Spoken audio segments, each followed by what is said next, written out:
Hello everyone, आज हम लोग स्टार्ट कर रहे हैं न्यूमेरिकल सीरीज़।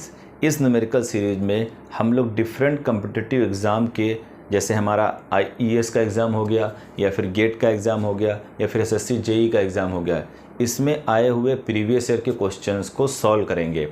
अगर आप जो हमने लेक्चर अपलोड किए हैं उनको आप अच्छे से देखते रहेंगे तो ये क्वेश्चंस आपसे बहुत ही ईजिली सॉल्व हो जाएंगे। तो देखते हैं first question Indian engineering services का। तो जो पहला क्वेश्चन है वो 1996 में आया था। देखते हैं कि क्वेश्चन क्या है।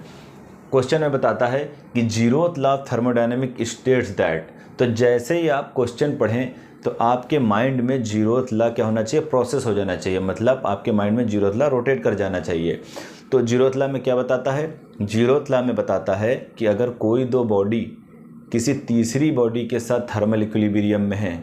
थर्मल इक्विलिब्रियम क्या होता है? मतलब दो बॉडी के टेम्परेचर क्या है, बराबर हैं। तो जीरोथ लॉ कहता है कि कोई दो बॉडी किसी तीसरे के साथ थर्मल इक्विलिब्रियम में है तो वो आपस में भी क्या होंगी, थर्मल इक्विलिब्रियम में होंगी। इसको आप एग्जाम्पल के जरिए भी समझ सकते हैं। मान लीजिए आपकी बॉडी ए है, बॉडी कह लीजिए, सिस्टम कह लीजिए ए है, और दूसरी बॉडी क्या है आपकी, बी है। एक बॉडी, थर्ड बॉडी आपकी सी है। तो जीरोथ लॉ के अकॉर्डिंग अगर ये दोनों बॉडी तीसरे के साथ थर्मल इक्विलिब्रियम में है, थर्मल इक्विलिब्रियम में मतलब ए और सी का टेम्परेचर क्या है, आपस में बराबर है, और बी और सी भी थर्मल इक्विलिब्रियम में है, तो बी और सी का भी टेम्परेचर क्या होगा, आपस में बराबर होगा। तो जीरोथ लॉ में बताता है कि भाई जब ये दो बॉडी तीसरी बॉडी यानी सी के साथ इक्विलिब्रियम में होंगी तो ये ए और बी क्या होंगी, आपस में भी इक्विलिब्रियम में होंगी। आपको इनको टच कराने की ज़रूरत नहीं है। तो अब ऑप्शन पे नज़र डालते हैं। ऑप्शन ए हमें बता रहा है कि two thermodynamic systems are always in thermal equilibrium with each other. तो जीरोथ लॉ भाई टू सिस्टम की तो बात करता नहीं है, वो तीन सिस्टम की बात करता है, मतलब तीन बॉडीज़ की बात करता है। जीरोथ लॉ कहता है कि भाई दो बॉडीज़ क्या होना चाहिए, तीसरी के साथ थर्मल इक्विलिब्रियम में होना चाहिए, तब वो दोनों आपस में इक्विलिब्रियम में होंगी। तो ये ए ऑप्शन क्या हुआ हमारा, बेकार हो गया, सही नहीं होगा। बी ऑप्शन देखते हैं। If two systems are in thermal equilibrium then third system will also be in thermal equilibrium. ये इस ऑप्शन पे थोड़ा आप नज़र डालिएगा। ये जो हमने जीरोथ लॉ बताया है ये बिल्कुल उसकी उल्टी बात कर रहा है।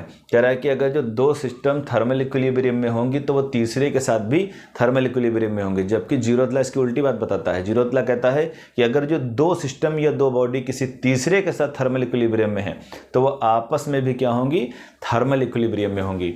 तो हमारा बी ऑप्शन भी क्या हुआ, बेकार है, गलत है। अब सी ऑप्शन पर नज़र डालते हैं। सी ऑप्शन क्या बताता है? सी ऑप्शन बताता है कि two systems not in thermal equilibrium with a third system will also not in thermal equilibrium.